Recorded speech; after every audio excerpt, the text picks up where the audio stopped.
Drifting flower house की 3 female venerable बुड्डियों में से एक कहती है कि चल रहे, तेरे द्वारा की गई तारीफ की किसी ज़रूरत है, तुम सब कुछ छोड़ो और हमारा अटैक झेलो। और वह तीनों मिलकर अपने आइस फियोनिक्स कॉम्बिनेशन आर्ट से हुआंगपू फेंगलेई पर अटैक करती है।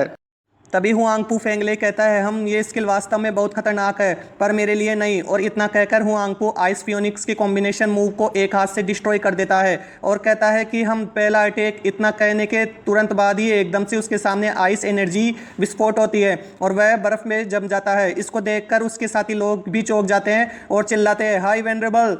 और उनमें से एक इंसान सोचता है कि इन तीनों बुड्डियों के अटैक से हुआंगपू फेंगले जैसा ग्रेट मास्टर भी मारा गया। अगर मैं नहीं भागता तो मैं भी लपेटे में आ जाता। और तभी हुआंगपू फेंगले चिल्लाता है। उसके बॉडी से निकली हुई टायरेंट लाइटिंग आर्ट की एनर्जी से जमी हुई बर्फ टूट जाती है। यह देखकर उनका एक साथी बोलता है, आखिर में ये जाने माने हाई वेनरेबल जो है। तभी हुआंगपू फेंगले कहता है कि किसको पता था कि ऐसे अटैक का यूज़ और भी खतरनाक अटैक को अपने अंदर छुपाने के लिए करोगी। कितना अमेजिंग अटैक है, लेकिन ये मेरा कुछ भी नहीं उखाड़ पाया। तभी वह अपने पैरों की तरफ देखता है और मन में सोचता है कि इस अटैक की कोल्ड एनर्जी ने मुझे स्लो कर दिया है। तभी ड्रिफ्टिंग फ्लावर क्लेन की तीनों बुढ़िया कहती है, हुआंगपू हम जानते थे यह अटैक तुम्हारे ऊपर काम नहीं करेगा, तो हमने तुम्हारे लिए कुछ नया सोचा है। ऐसा कहकर वे तीनों मिलकर profound ranked martial arts dark heaven finger skill को यूज़ करके हुआंगपू पे अटैक करती है।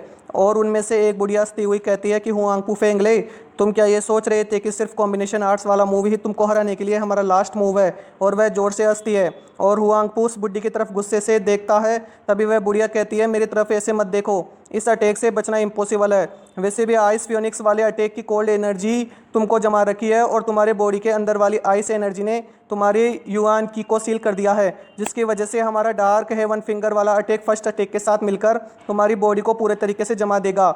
और वह हंसती है और कहती है कि चाहे तुम पीक एक्सपेक्ट होगे पर तुम्हारी युआन की जमा होने की वजह से अगर तुम हमारे इस अटैक से बच भी जाओ, फिर भी इस कॉम्बिनेशन अटैक की वजह से तुम्हारे अंदर सिर्फ आधा ही पावर बचेगा।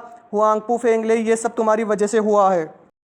तभी हुआंगपू फेंगले कहता है, बुड्ढियों मेरे बारे में इतनी जल्दी कुछ भी मत सोचो। और वह अपनी स्किल यूज़ करता है और चिल्लाकर कहता है, तुम्हारी ये छोटी मोटी ट्रिक्स मेरे ऊपर काम नहीं करेगी। और उसके बॉडी से लाइटिंग एनर्जी की ऑरा बहुत तेज और ज़्यादा निकलने लगती है। इस एनर्जी के प्रेशर को ड्रिफ्टिंग फ्लावर क्लेन के तीनों बुड्ढियाँ झेल नहीं पाती और वह चिल्लाने लगती है। हुआंगपू फेंगले कहता है, इंपेरियल टायरेंट बॉडी आर्ट का cultivation method art clans house के मेथड से ज़्यादा ही स्ट्रॉन्गेस्ट है, इसलिए मुझे कोई भी नहीं रोक सकता। और ये हो गया तुम्हारा दूसरा मूव।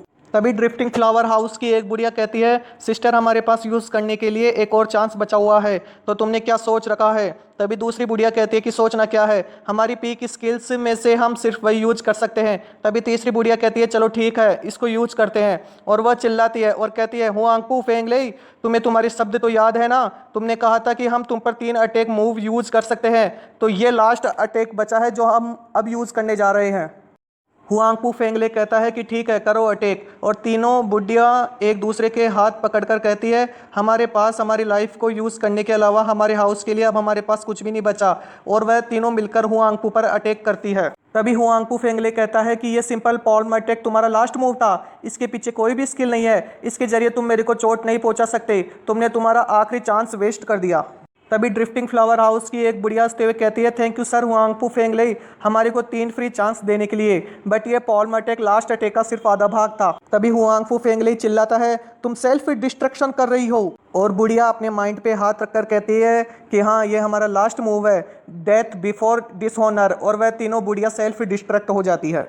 ड्रिफ्टिंग फ्लावर हाउस की तीनों बुड्ढिया सेल्फ डिस्ट्रक्ट हो जाती है, जिससे बहुत तेज धमाका होता है। तभी बीच में हुआंगपू फेंगले का एक साथी नर्वस होकर कहता है, हाई वेनरेबल कहाँ है कहीं पे वो अचानक। तभी हुआंगपू फेंगले सामने आ जाता है और अटैक की वजह से उसके मुंह में से खून निकलने लगता है। तभी उनमें से एक इंसान हंसते हुए कहता है, सर हुआंगपू, आप ऐसे खतरनाक अटैक से भी बच निकले, इस पूरे वर्ल्ड में ऐसा सिर्फ आप ही कर सकते हो।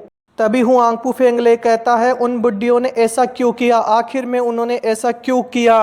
तभी उसका साथी कहता है कि इस चीज़ से किसको मतलब है, वैसे भी वह तीनों मिलकर भी आपको नहीं हरा सकती थी, इसलिए आपको चोट पहुंचाने के लिए उन बुड्ढियों ने ऐसा किया।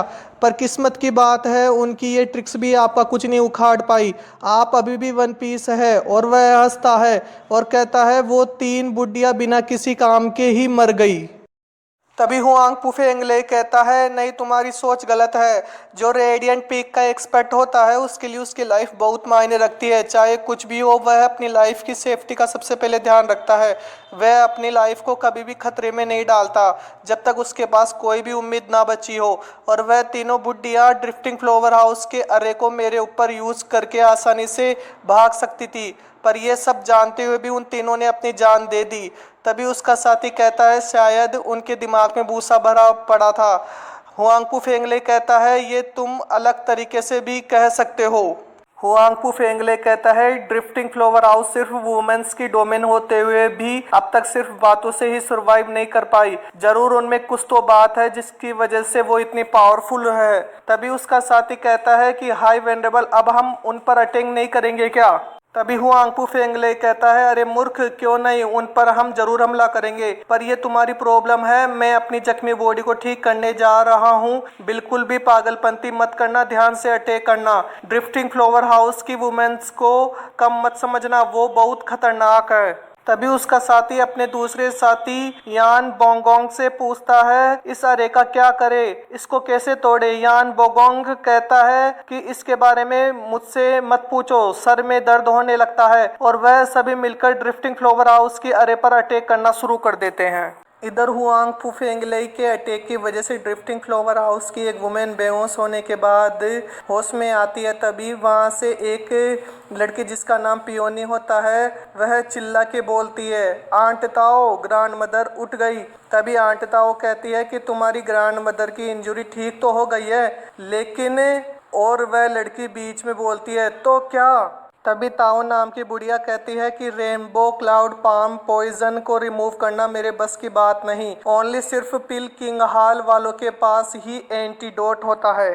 तभी पियोनी कहती है, अब हम क्या करें? पिल किंग हाल जस्ट हमारे गेट के बाहर हमारे ऊपर अटैक कर रहा है। क्या हमको वहां जाकर किसी एक बंदे को पकड़कर उसको डरा धमका के उनसे एंटीडोट निकलवाना पड़ेगा?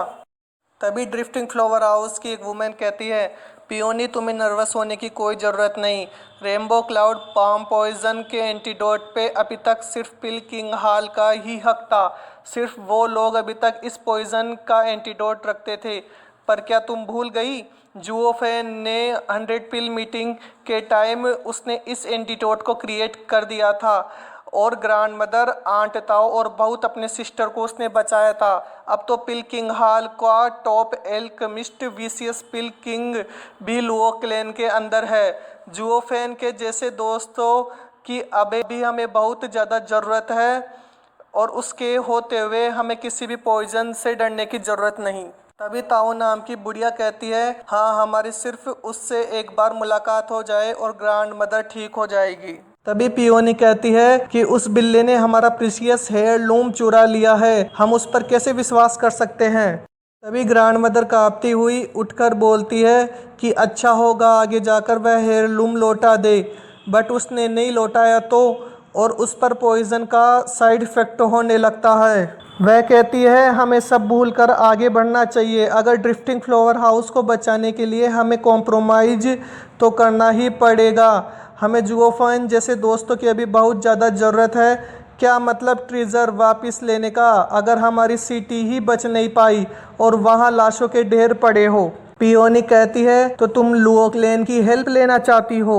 तभी ग्रैंड मदर कहती है, जब जुओफेन खतरे में था तो उसने प्रॉमिस किया था कि आगे हम उस पर डिपेंड रह सकते हैं, और अब वह इस बार में सबसे बड़ा खिलाड़ी है। हमारी को सिर्फ वो ही सपोर्ट कर सकता है। ट्रेजर तो सिर्फ एक पेड इन्वेस्टमेंट था। और यह कहकर वह जोर जोर से हंसने लगती है, और वह कहती है, पियोनी, तुम बहुत फ्रैंक हो और दिल से बहुत दयालु हो, पर तुमको एडिफिस लॉर्ड की सीट शूट नहीं करती। जो भी ड्रिफ्टिंग फ्लावर एडिफिस का लॉर्ड होता है उसे बहुत चालाक और उसकी नज़र बहुत तेज रखनी पड़ती है, ताकि वह फ्यूचर के बारे में पहले से ही सोच सके। रेपुटेशन जैसी थिंग्स किसी काम की नहीं होती, ये सिर्फ हमें नीचा दिखाने के लिए होती है। वैसे ये इतनी ज़्यादा आवाज़ किस चीज़ की थी? तभी गेट से एक लड़की चिल्लाती और हाँफती हुई आके कहती है, बहुत बड़ा कांड हो गया ग्रैंड मदर, वह ओवरसीड्स 3 वेनरेबल। तभी ग्रैंड मदर कहती है, क्या हुआ 3 वेनरेबल्स को? तभी वह लड़की कहती है, हुआंगपू फेंगले को हराने के लिए तीनों वेनरेबल सेल्फ डिस्ट्रक्ट हो गई है। यह सुनते ही ग्रैंडमदर को जोर का झटका लगता है और उसके मुंह से ब्लड निकलने लगता है और वह कहती है, ये सब मेरी गलती थी जिसका खामियाजा उनको भुगतना पड़ा। अगर मैंने लुओक लेन की वार्निंग सुनी होती और हम लोग यहाँ से निकल जाते तो वह तीनों जिंदा रहती।